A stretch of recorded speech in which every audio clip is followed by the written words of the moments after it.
Imagine sending your child to a school where they're the only one who looks like them, where they're constantly reminded that they don't belong, that they're not good enough, and that their identity is somehow less valuable. Well, this is the harsh reality that many Black children face when they are sent to predominantly palm color schools in search of a better education. Hello viewers, and welcome back to our channel. But what's the real cost of this pursuit? According to one sister who bravely shares her own experiences, the damage to a child's self-esteem and mental health can be irreparable. Now, she warns that the consequences of this decision can be devastating, leading to a lifetime of self-doubt, low self-worth, and even a rejection of one's own identity. Now, in this powerful conversation, she sheds light on the long-term effects of racial isolation and the importance of community and representation in shaping our sense of self. She argues that sending Black children to all palm color schools is not the answer to achieving academic success, but rather a recipe for disaster that can have far-reaching consequences. Now, we can see this from the internet trolls who claim to be divesting from the Black community to the adults who struggle to date people of their own skin complexion. The common thread is very clear. A lack of exposure to people who look like them has led to a distorted sense of reality that can be difficult to unlearn. So with that said, let's take a look at her video as different people share their thoughts, their views, their experiences as well. I will be right back. Stop sending your kids to the all-white schools for access to better education. As someone whose parents did the same, we've talked about it, they regret it. Let me tell you why. It causes irreparable damage to your self-esteem and your mental health that takes so much time and effort to self-correct that it's not worth it. But sending them to an all-white school with people who do not look like them is not the answer, I promise you. This is how you have people getting on the internet talking about like divesting from the Black community, or like people who are like, it's just a preference, it's just a preference. Like, no. Also how you have people my age, 28, who cannot date people the same skin complexion as them because it makes them uncomfortable. It's not their preference, when in reality, it's just this thing that's like in their head that they can't shake, but they don't have the language to explain it. And it's I'm sure it's embarrassing for them, but it's also very embarrassing being on the receiving end of that. All of those people, the common denominator is they did not grow up with people who looked like them and developed a fucked sense of reality that honestly, they probably will never unsee. And I just don't think the access to better education is worth it. And I feel like people are so quick to judge these suburban Black kids who have these types of problems and are just like, well, you can just like think differently.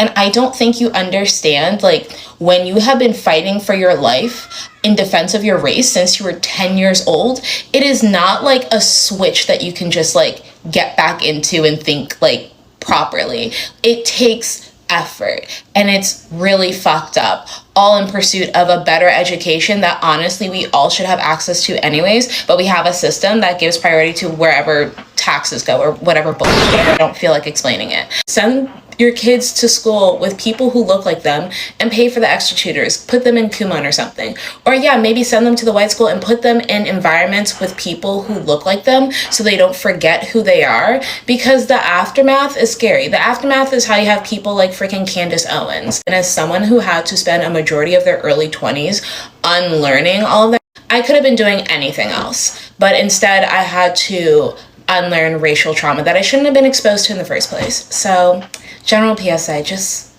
don't do it. Or if you're going to, like, have guardrails, but it's 110% not worth it. And stop moving in the neighborhoods full of them. I don't care what y'all say. Ruby Bridges' parents was my kid never would have had to go through that. I'm sorry. We would have had to make changes elsewhere. Not with my baby going to that school. Her parents was dead ass wrong. Argue with your mama. And I know them is just a TV series, but that man moving his family to that white neighborhood, see, that's what happens. You knew better than that. And Lucky ain't want to move there. Ooh, people get on my nerves. We should have just stayed segregated. We should have stayed separate, but equal. Because now we're together and we're still not at the... My bad, I'm on break at work. But we still not at the but equal part. We together, but ain't equal. We should have just stayed segregated and separate. I think a colors only restaurant would have been lit. A colors only fountain You mean to tell me somebody who don't wash their legs can't drink after me? Thank God. I've been saying this for years. You're doing more damage. You're doing more harm than good. Sending your children to a space that they have to be in for 8 to 10 hours a day, surrounded by people that hate them.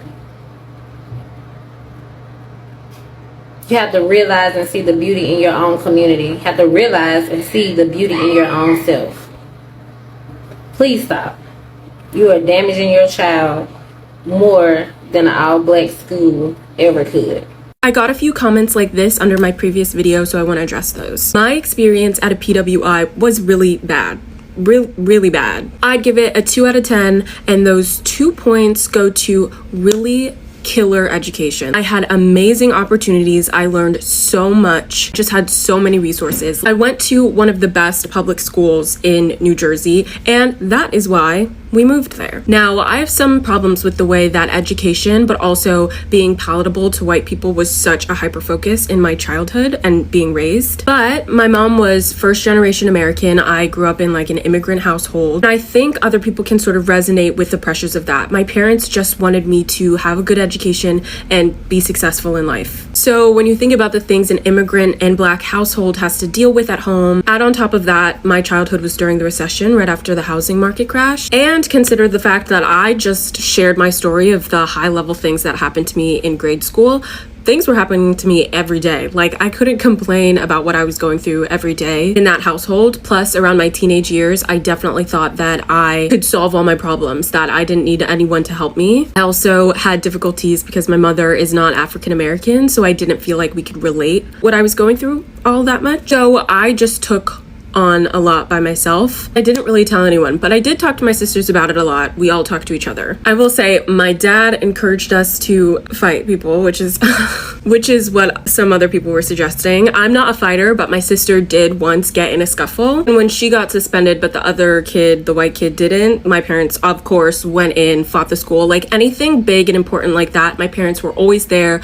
They always helped, but they definitely didn't know the extent of which we had to deal with in school. I think the real fault needs to be put on students. Parents are responsible for teaching their kids to at least be respectful in schools, and they failed me in my experience. And then also the administrators. While I might not have told my parents everything that went on to me during school, I was at the administration office like every freaking week. I had screenshots, printed out receipts, like pulled up every day with hard proof that I'm being like harassed in school and targeted racially, and they did nothing. They didn't do a single thing. They talked to the students, but they didn't do anything. And then when it got really bad towards the end of my high school years, my mom physically went with me to the police to report what was going on with me, and again, nothing. And it's not like we could move schools. The public school system in New Jersey, where we lived at least, there was only one zoned school, so that's where we went. They couldn't afford to put me in like private school. I understand so deeply why it's difficult to be a parent, because also as we shared more about what happened to us in school to our parents as adults, I could tell just like how horrible they felt about it. But it's towing that line as a parent of what can you afford and what quality of education that you can give to your child versus what that experience is actually going to be like for them. As a child, towing that line of, okay, how much can I lean on my parents for support versus not wanting to be a burden because of our situation, you know? I am very glad that I personally landed on my feet. I would say I'm good. That's another thing. People are very worried that I'm not like good. The school did put me in therapy. So I was in therapy for all of grade school. That was like their way to help me. And then I did some more therapy in college and really just got into those things. And I feel like I'm good. But that's definitely something that I think about as I think about maybe becoming a parent one day, and something I would implore other parents to think about, especially POC parents, is like, what kind of experience are you giving to your kid at the cost of a good education or access to resources and stuff like that? Now, the sister's statement that sending Black children to all palm-color schools can cause irreparable damage to their self-esteem and mental health is not just a personal opinion, but a fact backed by research. Now, studies have shown that Black students who attend predominantly palm-color schools are more likely to experience racial isolation, which can lead to lower self-esteem, decreased academic motivation, and increased anxiety and depression. Now, the sister's warning that sending Black children to all palm color schools is not the answer to achieving academic success is also supported by research. Studies have shown that Black students who attend schools with a high percentage of Black students tend to have higher academic achievement and greater social and emotional well-being. Now, allow me to share Jasmine's experience. Now, she says, I'm a Black student who has attended predominantly palm color schools my entire life. At times, this has been a very isolating experience, but also one that has undeniably shaped me into the person I am today. Of course, I'm thankful for the quality education I have received at these schools, but these past 11 years of school have definitely had their issues. I often struggle to verbalize the challenges I went through as a Black student at a primarily palm color school, especially to my palm color friends who can't fully grasp what I went through. So after much hesitation and rewritten drafts, I've compiled a list of the major challenges I've gone through as a Black student at predominantly palm color schools and how I've worked through them. The feeling of inferiority. Now, the first time I really felt inferior to my palm color classmates was in second grade. I have just had my hair straightened, which was a rare occurrence as I usually wore my hair in braids or in a natural style. So I was excited to show my friends my new hairstyle and walked into school with as much confidence as my 7-year-old self could gather. That confidence was immediately shattered when a classmate walked up to me and petted my hair as if I was a stuffed animal or a puppy. Now she continued to pet my hair and eagerly told me how soft it was as I stood uncomfortably. I asked myself why and how she could treat me in such a disrespectful manner. I never gained the courage to tell her to stop. It was from this moment onwards that I understood that some of my classmates did not see me as a peer or a friend, but as something of a novelty.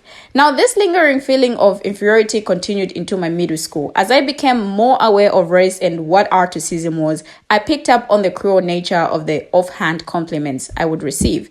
I remember my 60th grade math teacher giving out a test at the beginning of the year to gauge where everyone was skills-wise. When she finished grading the test and was passing them back, she told me just how surprised she was that I did well on the test. As she placed the packet on my desk and eyed me up and down, it became clear that she wasn't really impressed by my mathematical abilities, rather that a student that looked like me had done so well. Now, this wasn't the only time this teacher would react so ignorantly to the scores I earned on tests, and she wasn't the only teacher I encountered that did this. Over time, I thought less of myself as a student because the expectations set for me were so low. I do want to acknowledge that lots of students have felt inferior in the classroom, and that's an uncomfortable feeling to have. I was the only Black student in my math class, and she never communicated with my palm color classmates in that way. I knew she saw my skin color as some sort of barrier that would supposedly make me less intelligent than my peers. I ultimately overcame this challenge when I graduated from middle school. Leaving the environment that had caused me to become so unsure of myself was the only way to grow.